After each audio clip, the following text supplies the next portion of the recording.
Hey everybody, it's Safi and Marco Dish Out on Movies, the only movie review show on YouTube to review movies in terms of food. And it's just Marco here once again. I'm here to finish off reviewing Cobra Kai Season 4, aka I watched episodes 6 through 10. And again, I'm going to reiterate, I don't like binging. It's shitty. When you look at the story too, it's this kind of stuff. It's meant to, you're meant to take it in over a period of time. You're not just meant to like sit there and just absorb it all at once. It takes time because a lot of these are complicated storylines that have now been built for years and years and years, and including past movies, and then they add other origins before the movies even happened. And so this is a lot of stuff. And I will say, as I said in the last one, I love the first half of season 4. I thought that it was perfect. It was really, really good. The second half, however, it took a big dip. It took a big, big dip when I didn't expect it. There were a couple episodes where I was like, kind of like, ugh. And then I will say, though, that the finale did make up for it at the halfway point. And really, there's a lot of spoilers. I mean, there's so many things. I guess this will just have to be a spoiler review because the whole second half of this season, the whole second half is built on changes to the tournament. The first half, it was all about the different dojos, the different fighting styles combining, and then, of course, they separate, which was kind of surprising, I guess.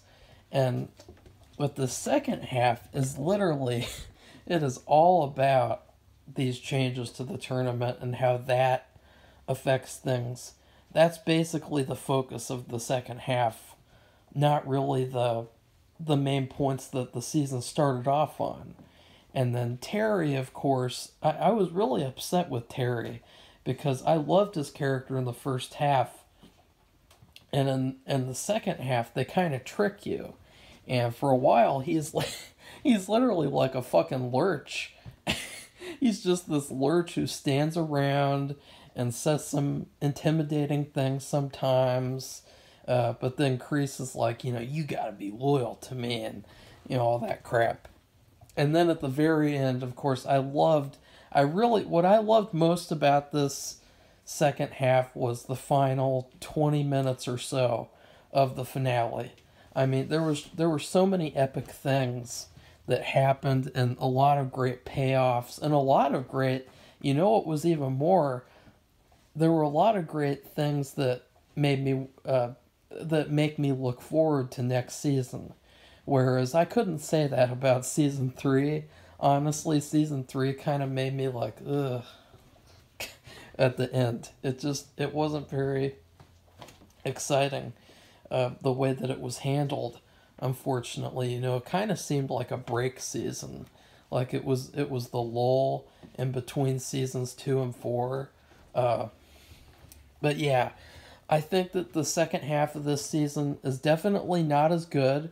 But I will still say that overall, I liked the season quite a bit, and I still would say this is the best season so far. I will say, though, that there are fights that are better from past seasons. There were a lot of things in the fights that really, really took out of them.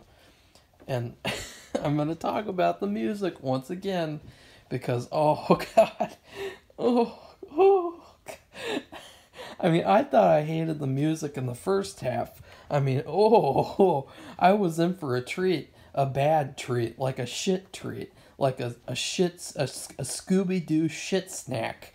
Because in the second half, probably one of the worst scenes in the show's history was when Kenny, okay, now I know his name, because they said it multiple times instead of just saying new kid.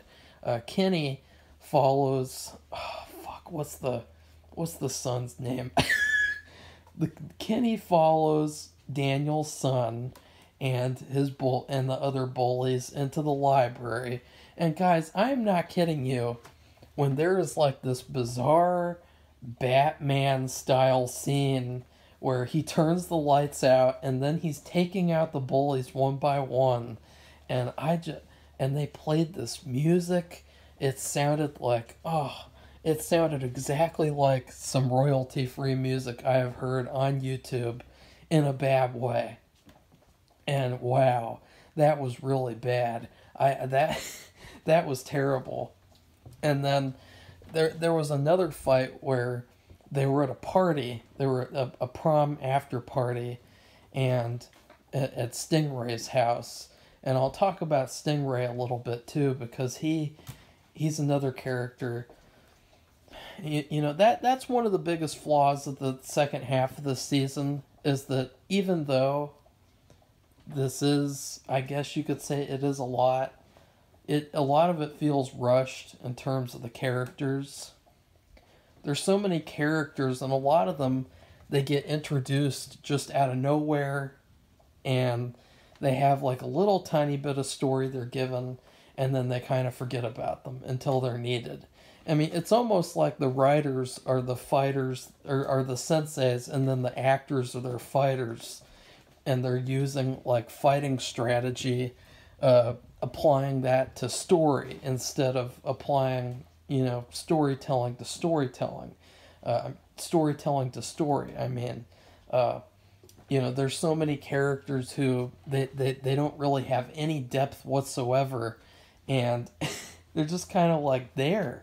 They're kind of there for fans to react to, and so then they can say, well, oh, they like that person, we should include them more next season. And it's like, no, don't do that. Just do what's natural to the story.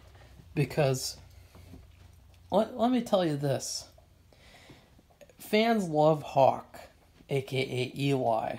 And he's probably, he might be my favorite.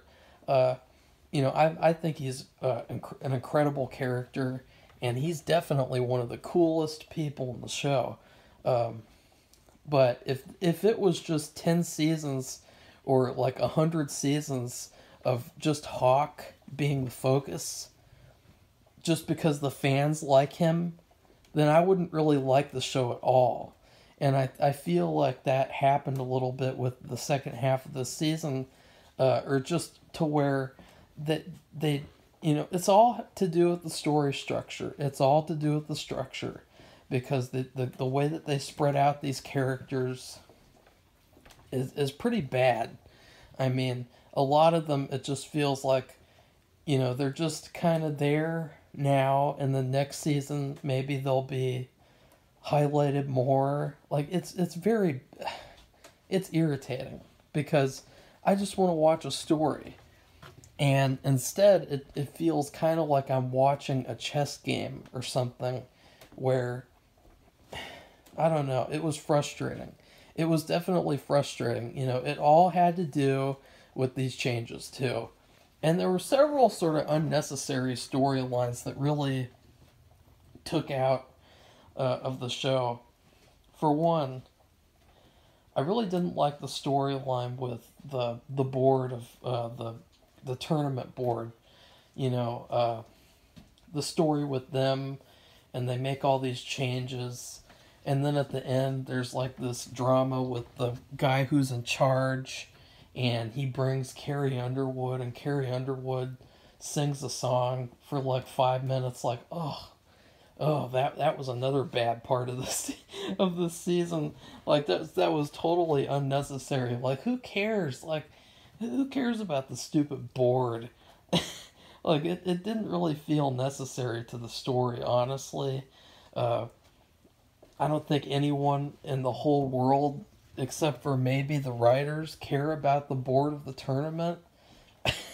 Or maybe the actors playing the board characters so that they can have bigger roles and have more scenes to show off for their acting reels. But, I mean, I don't think anyone else cares about the board and their inner drama, honestly. And the changes were these changes were really stupid. I mean, first off, let's get it out. Let's get it over with. They separated the females from the males. They segregated things, and that was kind of queer, honestly. Like, that was really, you want to talk about cringeworthy. That was cringeworthy, because for seasons and seasons, I have thought of the female characters as equal to the male ones, and I could picture seeing Samantha fighting Miguel, or Tori fighting Kenny, or something like that. Like, I can picture that happening. I don't see anything wrong with that whatsoever. And to be honest, they really downgraded and weakened the female characters this season. They were really kind of weak. Like Samantha, she has this storyline where she really wants to learn both strategies, both fighting styles, and that's fine, because her fight was definitely really good. I loved her final fight, but it just felt like they made her fight the best one on purpose, because that served the story's narrative, where she's the one who introduces she's the one who really proves the idea that there should be both fighting styles should be utilized, and she's really, it's just all about that. It's not really about it, you know what I mean? And then she has this story where she, all this romance drama, which you could just throw that in the trash. No one cares about that crap. And and then Tori, aka, I'm gonna start just calling her Eileen Wuornos from now on, because she is almost fully advanced into that character in the second half of the show. It felt too almost like the writers, they wrote that third season finale, and this whole season, just all they cared about was getting to that fight between Tori and Samantha. And how can they do that? Because they have to separate the males from the females. Because if they know if Tori faced off, and see, it just shows they think less of the female characters, or otherwise they would have had a finale where maybe Tori and Samantha are the finalists. I mean, who cares? Like, that would have been fine. Like, why couldn't we do that? You could have still had the Eli versus Robbie fight, but I mean, that was a pretty weak fight. It was sort of just like brushed over to get to the Tori versus Samantha fight, and I was just thinking, like, if you want them,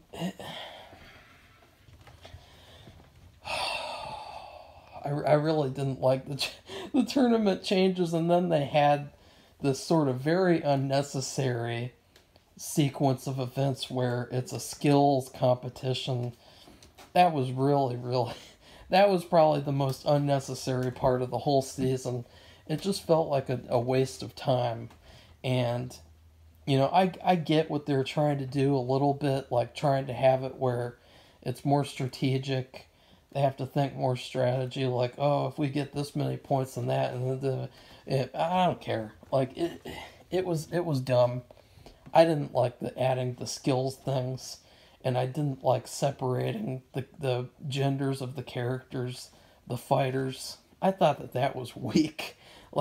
Like that was I mean, you want to talk about some bad storytelling. That was really bad, and I'm sure that Safi would agree. But I will say that, obviously it still led to a really, really good final 30 minutes. It's just that if they had done it the way that I said, which is just keep it mixed together, you could have still gotten that. So I really don't see why they had to do that, except for, I don't know. And that leads into another issue, which is the whole second half of the season is literally built around those tournament changes, and also a little bit with Kreese and Terry and their inner drama as well. To where like they have a whole episode dedicated to getting female fighters, and then Moon's ex-girlfriend is in Cobra Kai, and it's like she was let's just be honest, guys. It has nothing to do with her feminazi character. She was trash regardless. Like, she was complete trash, and she really had nothing to her that was likable at all. In fact, she just proved to be kind of a biatch, the way that she said she was going to come and join Eagle Fang, and then she joins Cobra Kai because Cobra Kai has the cool shirts and stuff. Like, that's kind of embarrassing too. Like, I'm just gonna join Cobra Kai because it has the cute outfits and stuff. Like, ugh. They really need to add more to her character. And then, speaking of adding more, I mean, Eagle Fang, the failure. I mean, what? I can't decide which dojo was more embarrassing, Eagle Fang or Miyagi-Do. I mean, I can't decide. It's a toss-up. Because on one hand, you got Eagle Fang. Okay, Eagle Fang is the worst. Okay? They didn't even give Eagle Fang a chance, because it would have led to them not working together. And that's not what they want. Which is sad, because I think it would have been cool to just have to have that for a while. I mean, they didn't even give Eagle Fang a chance. I mean, they sort of made it look like, this is stupid. It's a mistake. It's dumb. You know, Johnny is just doing something that he shouldn't be doing. But they have this nerdy Asian debate girl come join Eagle Fang. And I thought that she was good. I mean, she was a lot more likable than the one who joined Cobra Kai, but still, her character was pretty paper thin, and I think that it was kind of sad that, you know, obviously she said that she didn't care about losing because she's going to come back next year. Well, still, it just felt kind of stupid the way that she was introduced, and it was really contrived, the way that all happened, and it was really kind of lame. And speaking of contrived and lame, let's talk about Stingray, because Stingray is a character who, this morning I woke up and I was thinking about him and wondering, whatever happened to him? Are they just going to have him be like some sort of a mystery figure who, you know, he was there in season 2 and now he's never going to show up again? Oh no, he has this kind of mini storyline where he's living at his sister's mansion, whatever, and he really wants to join Cobra Kai again. And then they do this fake out where Terry beats him up, and then it turns out he's got to help Terry get Kreese put in prison. I thought that was a little strange, honestly. Like, they gave a little tiny bit to Stingray's character, but if you're going to do that, like, they need to give a lot more to Stingray's character as well, because he was really, really sort of paper thin, to the point of where he's just like a goofball. He's just a ball of cookie dough or something. Like, he's so one-dimensional and disposable that, you know, he's just used for that one purpose, and that's it. You know, I mean, there's literally nothing else that he provided to the story. Oh, I guess he provided a place for the kids to party at, which, okay, that's fine. You know, I again, he just needs more character, and there were so many characters in the second half who just got shortchanged. And then they had this whole storyline going on that was basically the Karate Kid remake, but with lots of twists, where you have Kenny and then you have Daniel's son, and he's revealed to be a bully, and there's all this drama with that, and then they kind of forget about it. But at least they kind of used it a little bit, because then Robbie sees that Kenny is becoming a piece of shit. And so I guess it kind of fits, but still, the story structure was pretty bad, like in the first half, and then like in season 3. It seems like the more that they add, the worse the story structure gets, honestly. Like, that's the biggest issue here. If they had an equal amount of story structure for all the characters and stories, then it wouldn't be so bad. So anyways, I still really liked it, honestly. It's still better than anything else from the whole year. Once again, it's very positive, and I love the last 20 minutes of the finale. That was probably the best part of the second half. The rest of it was just kind of like, I can take it or leave it. It's not a big loss if I don't watch it again. I would say that this season, it kind of displays the problems that it talks about in the show, where they talk about how you need to use both fighting styles. Well, I think that there needs to be balance within the writing as well. Because if you do this where the story structure is so contrived and so, like, I mean, you can clearly, I could basically tell the outcome of every single fight in the entire final 2 episodes. And I don't like that. Because in the final fights, a big problem was for some reason, one of them discovered slow motion for the first time, and they overused the slow motion to the point of where it was laughable. I mean, just every couple of seconds, slow motion. That was bad. I didn't like that slow motion shit.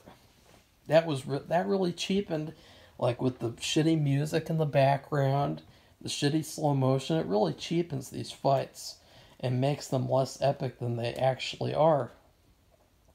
But still, I would say a highlight of the season was the Tori versus Samantha fight, and I really liked it that she won, although I guess she didn't really win because it was paid off.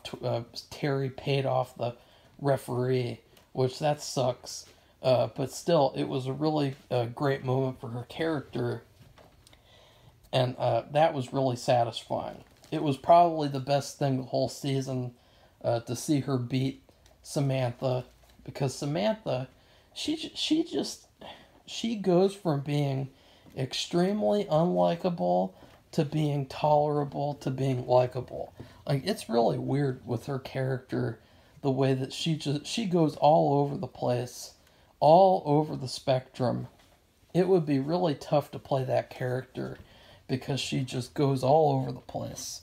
And for some reason, they just kind of keep her the same, and they kind of treat it like she is the same all the time, but she really isn't. Like, the choices that she makes and the moods that she's in at certain points, like, it's really weird with her character.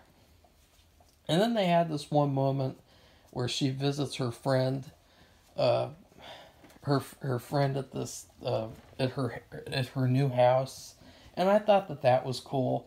I didn't really see a purpose of it though, honestly. And then anything else? I don't know. I still really liked it, and I'm looking forward to season 5 for sure, because there were a lot of storylines that I can't wait to see those. Honestly, I can't. Okay, I gotta stop saying that. I can't wait to see the storyline with Daniel's son, and I can't wait to see what happens with Miguel in Mexico, because that sounds like it's going to be pretty chaotic, to say the least, unless they rush through it like they did with the Miguel being injured in season 3. So anyways, I'm going to rate this season in terms of food. I would say that season 4 of Cobra Kai, it is a very, very passable surf and turf dinner from Red Lobster.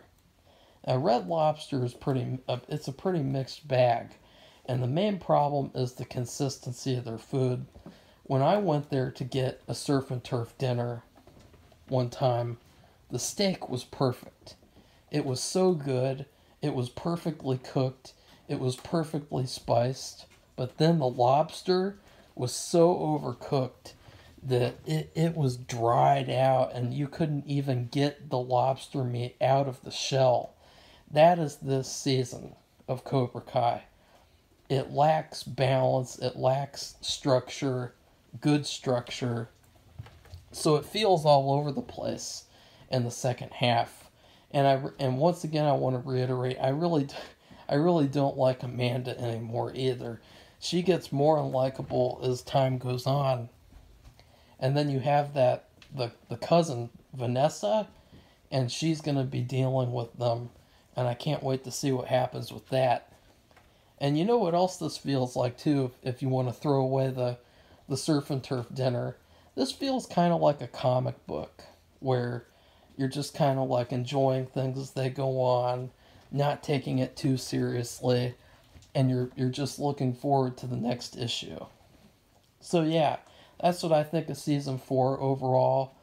Terry is probably my favorite character, and I really did like how they gave Robbie more depth because he was heading towards a really dark path, and they really had to save him before he became like the most unlikable character in the Karate Kid series history. And then with Eli, his storyline was good. It was good, honestly, but once again, it was a little rushed, and it just felt like they kind of brushed over his storyline to get to the girl's storyline with Samantha and Tori. And so, please like this video if you liked it, and comment and tell me what you thought of season 4. I know it's pretty early; it just came out yesterday, but there's like millions of people who have already finished it probably, sadly. And then please subscribe to our channel if you'd like to see more Cobra Kai reviews in the future, because I'm going to keep it honest here. You know, I'll say what I like and what I don't like and what I love and I hate, and that's what you get here. You know, with other channels, you're just going to get this fanboyism, like, oh my god, I loved everything. It was all so amazing. And then you feel like, these people really aren't honest.